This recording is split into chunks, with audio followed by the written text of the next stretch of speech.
So let's go through them one at a time. Facebook, we said 13.2 million are online right now. 13.2 million, and there's a myriad of ways that you can use Facebook effectively.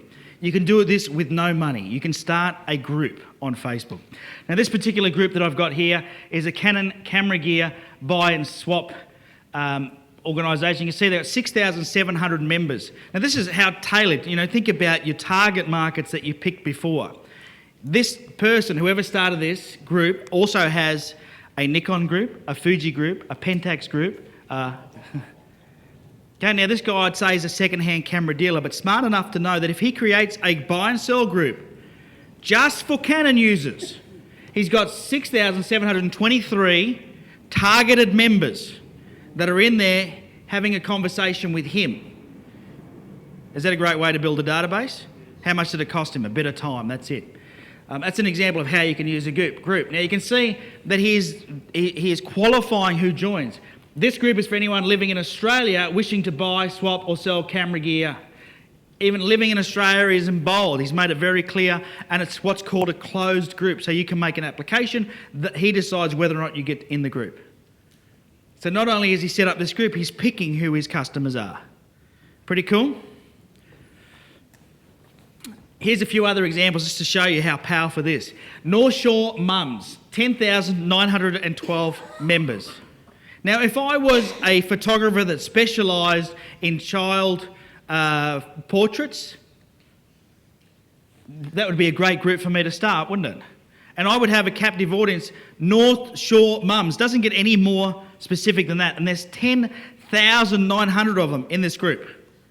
Pretty amazing, isn't it, when you think about it?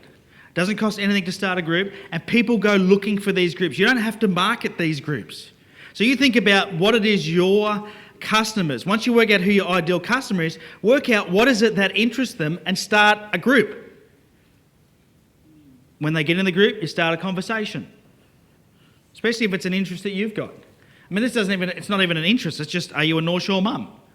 I mean, who knows what they talk about in there? No idea. It scares me to think. Here's another one. Imagine I was a caravan repair company or caravan supply company. Caravan parks and campgrounds throughout Oz. Closed group, 6,700 members. Now, if I sold camper vans for a living or accessories for caravans, would this be a smart group for me to start? Yes or no? Yeah, of course it would be. Once again, it doesn't cost me a cent to do this. Now, I could market to these people on Facebook. That's going to cost me a lot of money. By setting up a group, they find me, and I provide good content in there. I let everyone share their favourite spots, and I build a relationship. Another one, Sony A7 and A7R photographers. So now we've got not just Sony photographers, but those that just use the A7 or A7R camera from Sony. And this one's got 5,600 members. Pretty amazing. Imagine I sold accessories for that camera. It's possible. New South Wales bush camping location, 7,300 members. You get the picture. So that's groups, right? Groups are really important. You should start some groups that interest your target market. Multiple groups is okay. Good thing with groups is they pretty much look after themselves. You just have to pop in every now and then. Now, one of the good things about the groups, by the way, when you do your Facebook marketing, is you can market so your marketing shows up in their feed,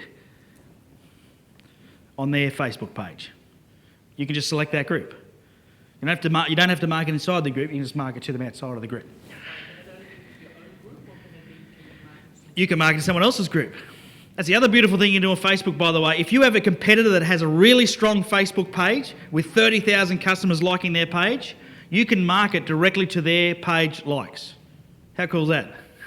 And you can even craft your ad, so not happy with XYZ service, call us. How cool is that? Facebook page is another one. So this is our Facebook page. Facebook pages are, look, some of them are great, some are more difficult. Company pages are not the number one thing that I do. I think you need to have one so you've got a presence online. It's a way for your customers to be able to interact. It's a way for you to be able to share content and drive traffic back to your website, but it's not the best marketing strategy. Unfortunately, company pages is what you've probably all gone and set up and gone, why doesn't this work? Because that's what happens, isn't it, right? When realistically, you should be setting up interest pages, which are sort of like groups, but now they're open. Now, this is a mate of mine, Ben Simpkin. The podcast came out this week on Wednesday. He spent $3 million on Facebook advertising last year. Do you think you should listen to that podcast, yes or no? Hello? Yeah, if you want to, $3 million. Facebook advertising in Australia in the last financial year. What's his name? Ben Simpkin, Simkin. Now, oh yeah. Now he does it, he runs an agency. That's not his money, that's for his clients. But he advertises to get clients on Facebook as well. But you can see this here. This is called I Love Sydney, this website. It says a website, he's got a website called I Love Sydney with a Facebook page. See how many likes it's got?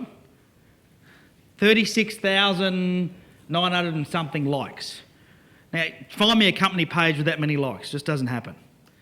Instead, so who do you think's liking this page? How many people would be from Sydney, probably? Now, he's got I Love Sydney, he's got I Love Brisbane, he's got I Love Melbourne, one of his businesses is selling real estate. So guess where he markets his Sydney seminars or Sydney real estate to when he's in Sydney? On his I Love Sydney page. The other thing that he does with this, which is quite clever, is he sells positions on the page to other people that want to market to his database. This is a database now of 36,900 and something people that are interested in Sydney. An interest group, powerful way to do it. Next thing is what's called dark posts, which confuses a lot of people. Dark posts is just advertising on Facebook. This is a couple of our ads up here. This one got banned, by the way, because it had a Facebook logo on it. It's now just a blue button. All the others are still there. Huh? Oh, that one was okay, was it? They let that one through. They must have like a system scanning your ads, but it got banned eventually. But this is dark posts are advertisements that you advertise that don't show up on your newsfeed. So you write a post as if you're putting it on your page, but it doesn't go on your page. You pay to have it target a particular person. So this is some of the things that you can choose in Facebook. You can choose things like age, their demographics, so how many miles from a suburb. You can choose what pages they like, what interests they have. You can pick whether they're business owners or not. There's just so many things that you can pick. It's amazing on Facebook. And not too many people know what depth you can go into. And so remember we went through that who is my ideal client. Once you map that out, you can actually go into Facebook and you can put all those attributes of who your ideal client is and it will target them for you. Just those people. Is that cool or what? It goes even better. It has this thing called a lookalike marketing ability. And what that means is, just say you've got a database of customers you're dealing with right now. Say you've got 100 current and past customers that you loved. You upload that database into Facebook and you say, I want you to market to everybody who is just like this 100 people. Facebook gets those 100 email addresses, finds them on Facebook, profiles them, all their likes, interests, hobbies, pages they like, friends, etc., and then finds everybody else who is exactly like them, and you can either include them or exclude them in your marketing. Isn't that interesting? Powerful stuff, lookalike database. And if you need help with advertising, this is a good place to start. Facebook.com business resources. How much does advertising on Facebook cost? Just depends on what you're marketing. It's what most of the advertising on Facebook you would do pay per click. Pay per click. So it depends what you're advertising as to what you're willing to pay. I've heard of people with pages paying as little as 60 cents to get someone to like their page. Okay, if that's what you want to do, that's what you can do. You can pay, you might pay $500 to get a lead off of Facebook. But like we said before, if you're willing to pay $1,000 to get a customer or $10,000, then that's what you're prepared to pay. Righto, mate. Have you got a ticket? Get out. Have you got a Facebook page? All right, so that's Facebook, right? Facebook is amazing. If you don't know how to use it, there's a podcast you should listen to. It's by a woman called Amy Porterfield. Amy Porterfield. Brilliant podcast. By the way, who listens to my podcast? Anyone listen to my podcast? 4 of you, okay. Who listens to podcasts? About 10 of you, okay. So those other 6 of you, business brain food. You just synchronise it with your radio. Have you got Bluetooth? Yeah. So you play it on your iPhone, hook up your Bluetooth with your car stereo, and away you go. It's the only thing I listen to in my car is my phone. I've got a 6 CD stacker and a beautiful radio stereo system, and it doesn't get used. It does, but just for that. All right. So that's Facebook. Good with that? YouTube's next.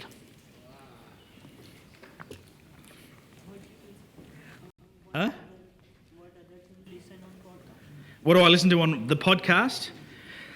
Whew. Business brain food. Listen to myself. I listen to Internet Business Mastery, which is a good one.